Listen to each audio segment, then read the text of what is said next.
Salut la compagnie, j'espère que vous vous portez bien. Alors, me revoilà sur une nouvelle vidéo. Et aujourd'hui, j'ai envie de vous parler de ce qu'on appelle le cerveau triunique. Alors, à savoir quand même que les éléments dont je vais vous parler aujourd'hui sont quelque peu remis en question par les neurosciences. Mais ça reste un modèle qui est assez intéressant parce qu'il y a des réalités à l'intérieur qui sont plutôt pertinentes à connaître. D'accord? Alors, je vais donc vous parler du cerveau et de ses trois parties. La première partie, le cerveau reptilien. La seconde partie, le cerveau limbique ou cerveau mammalien. Et enfin, le néocortex. Voilà les trois parties du cerveau. Et il est important de savoir que nous sommes tous porteurs de ce patrimoine. D'accord? Pourquoi patrimoine? Parce qu'en fait, pendant longtemps, on a cru que le cerveau reptilien, voilà, c'était lié directement aux reptiles, d'accord? Qu'ensuite, il y a une seconde couche qui est venue progressivement se créer, euh, le cerveau mammalien, le cerveau limbique, les mammifères, d'où le nom de mammalien, et enfin le néocortex qui serait euh, le cerveau de l'être humain. D'accord? Et on a imaginé que ces strates ont permis l'évolution depuis des espèces les moins évoluées jusqu'à l'être humain aujourd'hui. Alors, tout ça, encore une fois, cette notion d'évolution est complètement remise en question, mais par contre, le fonctionnement du cerveau, avec ces trois parties, reste encore valable. Alors, d'abord, le cerveau reptilien. Le cerveau reptilien, il va être responsable des émotions archaïques. Alors, qu'est-ce qu'une émotion archaïque? C'est une émotion à laquelle nous sommes peu souvent confrontés. Je vous raconte une histoire personnelle que j'ai déjà racontée dans une autre vidéo. Je me promenais un soir sur une pelouse et puis à un moment donné, donc il faisait sombre, il faisait noir, et puis à un moment donné, je marche sur un serpent. En tout cas, ce que mon cerveau reptilien a considéré comme un serpent. Gros coup de panique, hein, un saut, je pense que si j'avais été au JO le jour-là, je pense que je gagnais la compétition de saut en longueur. Mais du coup, les lumières se rallument, c'est un tuyau d'arrosage. D'accord? Une émotion archaïque. À ce moment-là, le cerveau reptilien prend le contrôle. D'accord? Vous êtes en train de marcher tranquillement dans la rue, puis tout d'un coup, vous entendez un crispement de pneu qui vous fait sursauter. Et là, vous vous rendez compte en fait que c'était 50 mètres plus loin et que ça ne vous concernait pas. C'est le cerveau reptilien. Lui, il va permettre à ce moment-là de réagir immédiatement, sans réflexion. La réflexion, elle vient après. D'accord? Il gère également les fonctions autonomes. Tout ce qui est battement de cœur, tout ce qui est, en tout cas, le fait que le cœur, on n'ait pas besoin de surveiller son battement. D'accord? La respiration, tout ce qui fonctionne, on va dire, seul. C'est du ressort du cerveau reptilien.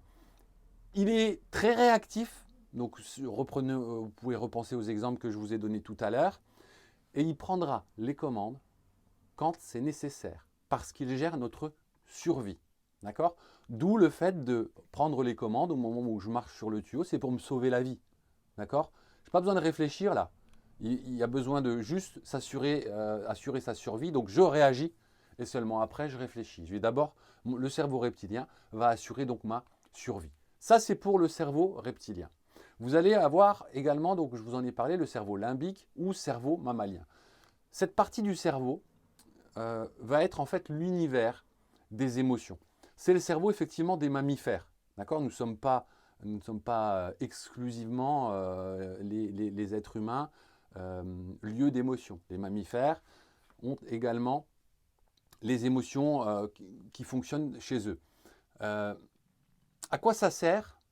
Ça va nous permettre en fait de comprendre l'interaction entre nos émotions et notre environnement. Euh, c'est quelque part le lien entre l'intérieur de notre corps et ce qui se passe à l'extérieur. D'accord? Et cette partie du cerveau, elle a permis, ou en tout cas elle permet, de penser à des notions comme le confort. D'accord? Voilà, j'ai besoin de confort, c'est le cerveau mammalien limbique qui m'envoie des informations. C'est lui qui m'oriente vers de la relation avec mes congénères. C'est lui qui travaille à me faciliter la vie. C'est lui, par exemple, qui a permis à un moment donné de créer la roue. D'accord? Parce qu'à un moment donné, c'était galère de porter des choses et le cerveau limbique nous a fait à un moment donné réfléchir pour améliorer notre confort. D'accord? Et toutes les inventions régulières jusqu'à encore aujourd'hui, c'est l'aspect émotionnel qui nous donne envie d'être en confort, d'aller voyager le plus loin possible, d'être en contact avec le reste du monde de manière régulière. Voilà, c'est le cerveau limbique qui, quelque part, permet d'imaginer et de rêver, quelque part. D'accord? Et enfin, vous allez avoir la troisième partie, le cortex, le néocortex, qui lui va être le cerveau de la pensée, de la raison. C'est lui qui va être capable de se projeter, justement, d'en projeter, on entend projet, d'accord? De réaliser des projets, d'anticiper certaines choses. Et c'est lui qui va me permettre d'avoir un impact sur le futur. Du coup, grâce à lui, l'être humain va pouvoir commencer à envisager son futur différemment. Conséquence, l'être humain ne va plus accepter sa condition. Grâce à quoi?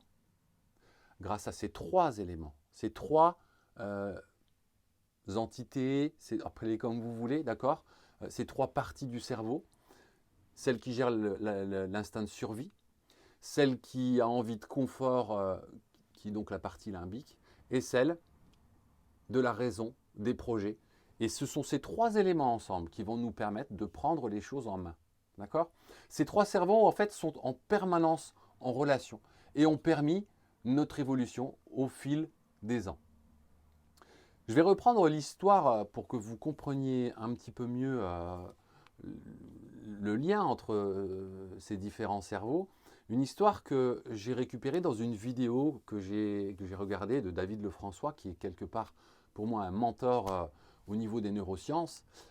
Il racontait qu'un pêcheur un jour en rentrant, alors il retournait chez lui, son bateau coule. Voilà, pour faire court, son bateau coule. Très rapidement, il a juste le temps de sortir le canot de sauvetage. Alors, il était bien équipé, hein, canot de sauvetage, avec de quoi récupérer dans l'humidité de l'air de l'eau pour boire, de quoi pêcher. Et donc, il a pu. Alors, il avait pris aussi des fusées pour se faire récupérer, le temps que son bateau coule, encore une fois, en une minute, le plus de matériel possible. Et il se retrouve donc au milieu de l'océan, avec de quoi pêcher, de quoi boire, pour assurer sa survie. Et voilà, en plein milieu de l'océan, pas de problème pour pêcher du poisson, donc il a ce qu'il faut à manger, etc. Et puis les jours passent. Et arrive le moment, donc quand il a raconté cette histoire, ce monsieur, où il a eu l'impression de devenir fou, où il avait des hallucinations. Et à un moment donné, il en a eu ras-le-bol de manger, sans pouvoir dire pourquoi, il en a eu ras-le-bol de manger la chair du poisson. J'imagine sur le coup qu'effectivement, manger du poisson tous les jours pendant X temps, on peut effectivement en avoir marre un petit peu, mais en fait, vous allez comprendre que ce n'est pas la vraie raison. Au bout d'un moment, il a expliqué sans trop savoir pourquoi, qu'il s'est mis à manger en fait les abats, les yeux, qu'il s'est mis à retirer la chair, à ne plus la manger et à lécher la peau du poisson, les écailles. Et une fois qu'il a réussi à être récupéré, parce que, sans rentrer dans le détail, parce que ce n'est pas ce qui nous intéresse, et qu'ils l'ont, voilà, on l'a amené à l'hôpital, on lui a fait des analyses, et il avait très peu de carences. Et en fait, qu'est-ce qui s'est passé? C'est quand le cerveau reptilien a pris le contrôle. Et il y a des choses qui, génétiquement, sont ancrées en nous. À l'époque où on vivait en pleine nature, dans un milieu sauvage, il y a des choses que notre corps sait faire seul à un moment donné. Et effectivement, les protéines de la chair du poisson n'étaient à un moment donné plus suffisantes. D'accord? Il y avait besoin d'un certain nombre d'oligo-éléments, de vitamines qui n'étaient pas présentes dans la chair du poisson, mais par contre qui étaient présentes dans les abats, qui étaient présentes dans les écailles du poisson. Et naturellement, par instinct de survie, ça vous en avez déjà entendu parler, par instinct de survie, il a mangé des choses qui lui ont permis de survivre suffisamment longtemps pour être récupéré. Et donc savoir que ces trois strates de notre évolution, en tout cas que ces trois éléments représentent les trois strates de notre évolution, permettent de comprendre à quel point nous sommes des êtres complexes et à quel point ces cerveaux en communication sont si importants. Là-dessus, je suis sûr que naturellement, vous utilisez votre cerveau reptilien sans forcément vous en rendre compte. Regardez, imaginons, vous faites un projet de vacances. Est-ce que vous avez besoin de réfléchir longtemps au fait de devoir manger, au fait de devoir vous protéger à l'intérieur d'un bâtiment, d'un camping, Voilà. Tous ces éléments-là, vous les faites de manière naturelle. J'ai même envie de dire que d'abord, on va budgétiser l'alimentation, la location de l'endroit, avant de passer à la suite. La suite, c'est quoi? C'est les notions de confort. Voilà. Si j'ai encore du budget, ouais, je vais penser confort, je vais penser peut-être piscine, je vais peut-être penser restaurant pour éviter de faire à manger, et histoire de profiter un maximum de mes vacances. Et là, on va être sur le confort. Et à un moment donné, on va réfléchir à qu'est-ce qui donne du sens. Et là, vous allez avoir des gens qui ont besoin d'aller visiter, des gens, simplement se poser sur un transat la journée, ça va donner suffisamment de sens. Et là, il va y avoir des différences. Mais en tout cas, gardez à l'esprit que quand vous voyez un projet de vacances, eh ben, vous allez forcément, à un moment donné, engendrer une collaboration entre vos trois cerveaux, l'aspect de survie, la sécurité, l'aspect émotionnel, le plaisir, le confort, et ensuite l'aspect projection, raisonnement et donner du sens en fait à ce que vous faites. Ça, c'est en tout cas un exemple qui va vous permettre de comprendre les liens entre les différentes parties de ce cerveau. Et pour faire encore un lien, par exemple, avec notamment la pyramide de Maslow, vous en avez peut-être déjà entendu parler, cette pyramide qui parle des différents besoins de l'être humain, vous allez avoir tout en bas, à la base de la pyramide, les besoins en lien avec la survie. Manger, boire, dormir, se reproduire, cerveau reptilien. Et à l'inverse, tout en haut de la pyramide, vous allez avoir les besoins liés à l'estime de soi, l'identité personnelle, etc. liés au néocortex. Et Maslow, effectivement, pour créer cette pyramide, s'est appuyé sur le cerveau triunique. Alors, il n'y a pas que Maslow, le neuromarketing, la politique, ces différents domaines ont très bien compris le fonctionnement de notre cerveau. Ils discutent avec notre cerveau reptilien pour mettre en valeur les manques, neuromarketing, voilà, si tu ne fais pas ça, tu vas manquer de ça, ça fait peur. Le monde politique, vous voyez bien à quel point ça peut jouer sur les peurs. Les médias, qui savent très bien à quel point ils peuvent nous mettre en mode panique, d'inquiétude, etc., en travaillant sur la notion de peur et en envoyant des messages à notre cerveau reptilien. Et gardez à l'esprit que si je reviens à mon histoire du pêcheur, le cerveau reptilien, pour assurer la survie, a pris le contrôle. Et quand le cerveau reptilien prend le contrôle, c'est pour dire hop, hop, hop, le confort, ça va, c'est important, mais là, si la survie n'est pas assurée, pas la peine de penser au confort. Donc d'abord la survie, je prends le contrôle, il n'y a pas à discuter. D'accord? Eh bien, on peut aller un petit peu plus loin dans la notion de projet en commun. Vous allez avoir des gens qui sont plus sensibles. Je vous parlais de projets de vacances. Alors souvent, quand on part en famille, voilà, il y a une ou deux personnes qui décident. Imaginons que vous partiez en vacances avec des amis. Vous allez avoir des gens qui sont plus sensibles à la notion de survie, qui vont avoir besoin de se pencher un petit peu plus longtemps pour être sûr en fait qu'effectivement il y aura à manger tous les jours, etc. Ceux-là vont être plus sensibles à la notion de survie et donc plus en contact avec le cerveau reptilien. Vous allez avoir des gens qui vont partir en vacances parce qu'ils ont envie d'avoir des sensations fortes ou qui vont avoir envie de se détendre, ils vont focaliser leur discours là-dessus. Eux vont être plus sensibles à la notion de confort. Le néocortex, lui, c'est peut-être le besoin de se projeter, de peut-être visiter, etc. etc. D'accord? Donc d'où l'expression aussi niveau de conscience. Je vais m'arrêter là.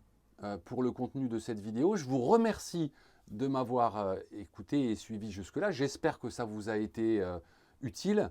Et quant à moi, avant de vous proposer de revenir pour une prochaine vidéo, je vous fais un rappel. Si vous avez aimé, likez, partagez, commentez. Ça sera d'une grande utilité pour moi. Il y a peut-être des gens autour de vous que ça peut intéresser. Quant à moi, je vous dis à très bientôt. D'ailleurs, sur une autre vidéo autour du cerveau. Et cette fois, je vous parlerai d'un mode de fonctionnement en 4 parties, mais plus en lien avec une fixation d'objectifs ou de nouvelles habitudes. Je vous souhaite tout plein de bonnes choses et je vous dis à bientôt. Bye bye.